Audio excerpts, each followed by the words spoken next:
Hey everybody, welcome to Human Landmines, the only show guaranteed to still broadcast after the apocalypse. That's right. And today, we're here with another fucking sign of the apocalypse. I mean, probably not. This has probably been going on forever, but it's still really fucked up. I'll give you a brief synopsis to start. There was an Italian nurse. I think her last name is Poggiali. And the headline reads, "Deadly nurse may have murdered almost 40 people for being annoying." And what we do know is that she would sedate patients for being annoying. That doesn't mean she killed them. And we know that she would also give patients laxatives so that the next nurse who would work after her would have to deal with the cleanup. So we know she's fucked up, and we know that a lot of her patients died. So it's assumed that she killed a bunch of people. Yeah, and they died with extra or excess doses of potassium in their blood, and that's a really hard thing to track. So she might have done her research too. She might be a good ass murderer. Right. Oh, it's like she's officially caught for one, basically, right? But apparently that stuff like disappears after a while, so it's hard for them to go back and like find her old victims.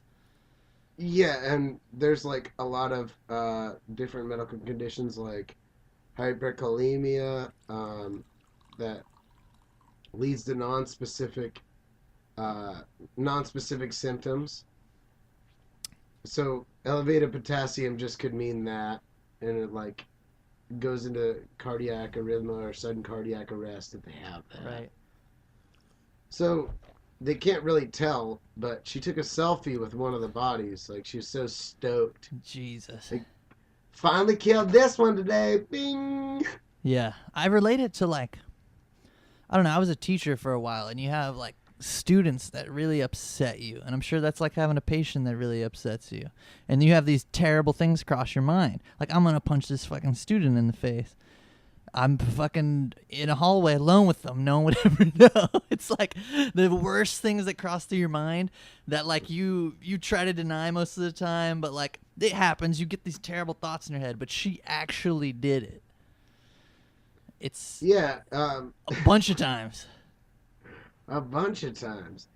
And so we have previously talked on the show about a jail keeper that helped prisoners break out of prison, and how that's the exact opposite of what his job is. Yeah. And this is the exact opposite of what a nurse's job is.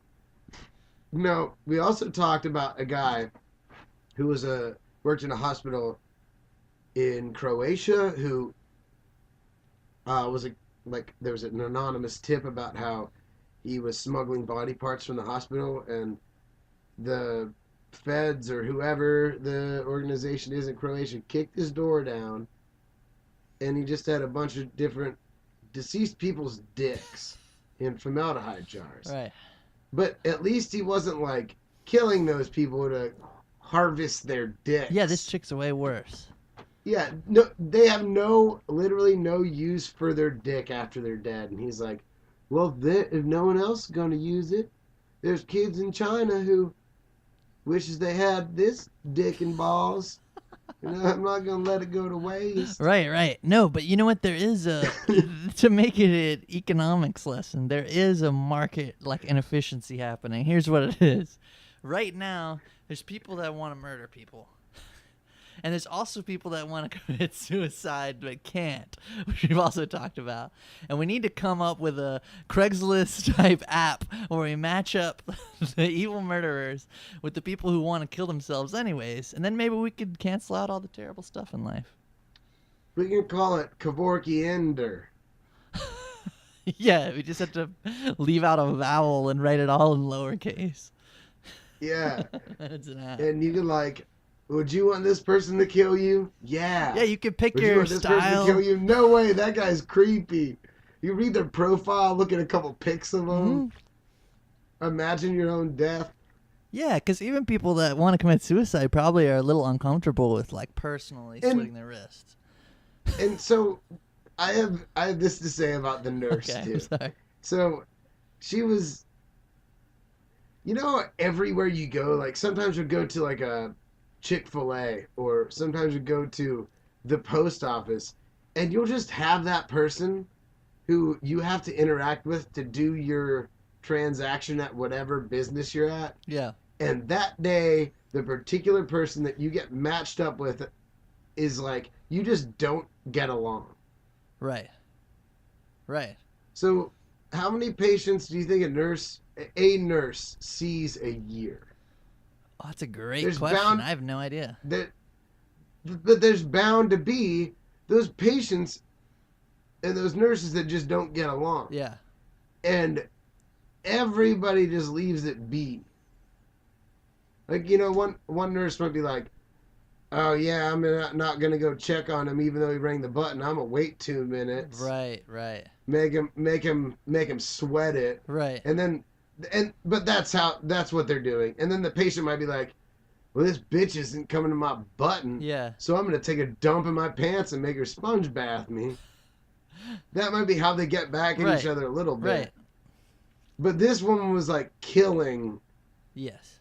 What if you imagine the bitchy lady you talk to at McDonald's or the asshole guy you talk to at McDonald's who's taking your, I want 2 McDoubles, and he's like, yeah, so no, like, well, too bad, man, we're out of cheeseburgers, and you're like, you're fucking McDonald's, and that guy's just like, potassium, shoots you in the veins and murders you. Right.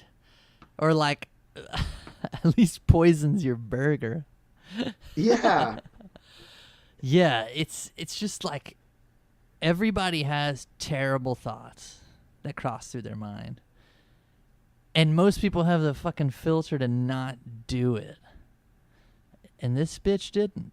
And I don't know. I don't know what her punishment's going to be, but she's fucking caught. She's fucked now. Yeah, and she deserves to be fucked now. She deserves to go to jail and have the rest of her life being slammed into a lunch tray of mashed potatoes and stewed carrots and getting fist raped in prison. And that's how we'll close it. Thanks for listening to us talk about the evil nurse. Don't ever, if you feel like you have an evil nurse, escape the hospital and rip the IV out of your arm and jump through the window. That's our advice. And remember to always be good people to each other. I'm going to close with a quote from this week's Walking Dead by Glenn. Yes. He says, "This is who we are. It has to be." Great quote. Yeah. Peace, bitches. Anytime. Yeah, don't kill people at work, bitches.